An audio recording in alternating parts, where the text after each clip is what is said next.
베드로후서 1장 12절에서 21절까지 말씀. 그러므로 너희가 이것을 알고 이미 있는 진리에 서 있으나 내가 항상 너희에게 생각나게 하려 하노라.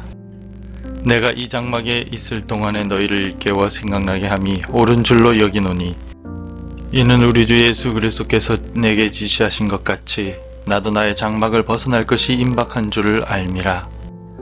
내가 힘써 너희로 하여금 내가 떠난 후에라도 어느 때나 이런 것을 생각나게 하려 하노라.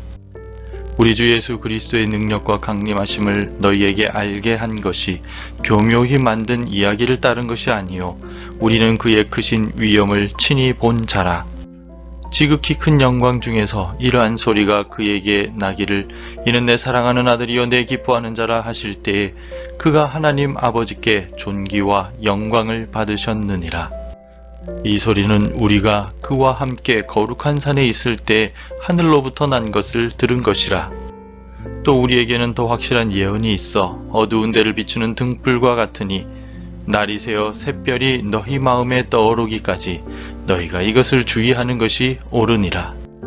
먼저 할 것은 성경의 모든 예언은 사사로이 풀 것이 아니니 예언은 언제든지 사람의 뜻으로 낸 것이 아니요 오직 성령의 감동하심을 받은 사람들이 하나님께 받아 말한 것임이라. 아멘.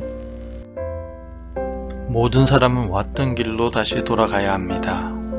우리 조상들은 이 땅에서 아무리 초라한 곳에 있어도 저승보다는 이승이 낫다라고 말하곤 하였습니다. 한 번도 경험해보지 않은 죽음이라는 것에 대한 두려움이 있기 때문입니다. 그리고 죽음 후에 무엇이 있을지 모르기 때문입니다. 하지만 성경은 주 안에서 죽는 자가 복되도다 라고 말씀합니다. 예수를 믿는 믿음 안에서 죽는 자가 복이 있다는 뜻입니다. 죽음이 복이라고 말한다면 아마도 세상 사람들은 이해하지 못할 것입니다. 하지만 우리 그리스도인들은 장례식장에서도 찬송을 부르며 하나님께 영광을 돌립니다. 왜냐하면 죽음이 복이 되기 때문입니다.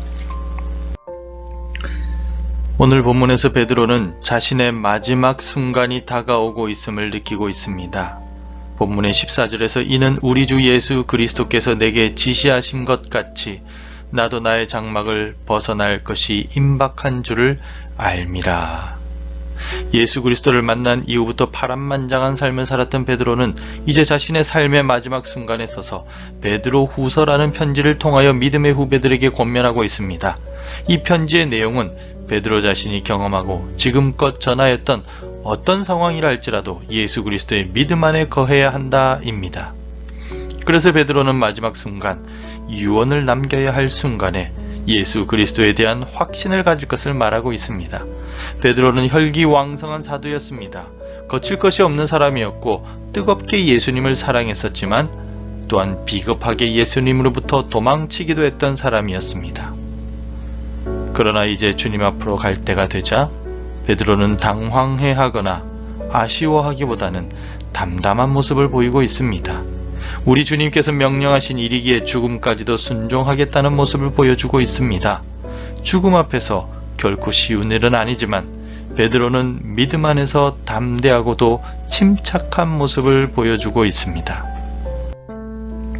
왜냐하면 베드로에게는 영원한 소망이 있기 때문입니다. 육신의 장막을 벗고 나면 영원한 하나님의 나라에 들어가게 된다는 소망과 믿음이 그에게 있었기에 죽음도 두려워하지 않습니다. 우리 주님께서 부르시며 모든 것을 내려놓고 주님께 겸손히 나아가는 것이 진정한 신앙인의 모습임을 기억합시다. 그리고 우리도 마지막 때를 준비하며 소망을 가지고 살아갑시다. 그 마지막 때가 언제인지는 아무도 모릅니다. 하지만 반드시 마지막은 옵니다. 하나님의 나팔 소리로 우리 주님께서 다시 오실 때 기쁨으로 주님을 맞이하며 뵙게 되는 우리가 되려면 항상 말씀에 깨어 있어야 할 것입니다. 베드로는 성경의 모든 예언들을 사사로이 풀 것이 아니지만 성령의 도우심을 간구하는 자에게 깨닫게 하실 것임을 분명히 가르치고 있습니다. 성경 말씀을 가까이 하는 것만이 마지막 때를 지혜롭게 준비하는 삶입니다. 성경 속에 소망이 있고 하나님의 나라가 있기 때문입니다. 베드로는 마지막 때가 다가오고 있는 중에도 두려워하기보다는 천국의 소망으로 담담하게 받아들이고 있습니다. 왜냐하면 그에게는 예수 그리스도에 대한 확실한 믿음과 천국에 대한 소망이 분명했기 때문입니다. 우리도 인생의 마지막 순간을 기다리며 성실하게 살아가되 성경 말씀을 떠나지 않고 항상 말씀 속에서 살아가게 되길 바랍니다. 기도하겠습니다. 하나님 아버지, 베드로가 믿음과 소망 속에서 담담하게 마지막을 받아들였듯이 우리도 매일 성실하게 살아가며 말씀을 가까이 하는 가운데 우리의 마지막을 준비해 나가길 원합니다. 성령님께서 도와주시고 우리의 믿음과 소망이 어떤 경우에도 식어지지 않도록 인도하여 주옵소서. 우리 환우들과 어르신들을 붙들어 주시고 강건케 하시며 회복시켜 주옵소서. 우리나라의 어려운 사정과 전 세계적으로 바이러스로 인하여 당하는 고통 속에서 하나님의 은혜와 자비를 경험하게 하옵소서. 예수님의 이름으로 기도드립니다. 아멘. 함께 기도해 주시기 바랍니다. 끝까지 소망을 가지고 믿음으로 충성하게 하소서. 우리 가정을 붙들어 주시고 자녀들을 인도하여 주소서. 우리나라와 전 세계의 고통을 돌아보시고 구원하여 주옵소서. 오늘도 기도로 하루를 시작하시기를 바랍니다.